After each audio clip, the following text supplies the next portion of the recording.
Jana Doty was born in the Czech Republic. In 1970, her family immigrated to the United States. Jana earned an MBA in 1990 and a BA in 1988 from the University of Chicago. She started her career as a NASDAQ market maker when she first joined Goldman in 1990. She later became the trading co-captain in the technology and CME sector of US Equities shares. Jana was named managing director in 1998 and partner in 2004.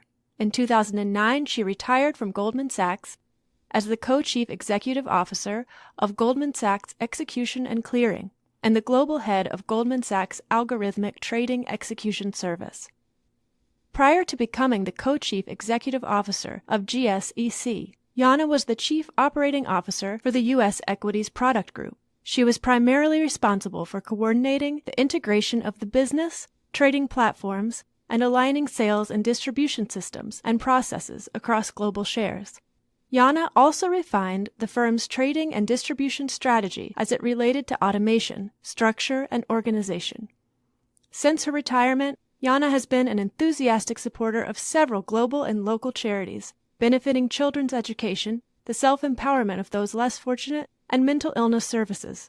She recently joined as director of the board at Squigl. In her free time, Jana is an avid skier and tennis player and enjoys traveling. Jana has 2 sons and lives in Rye, New York.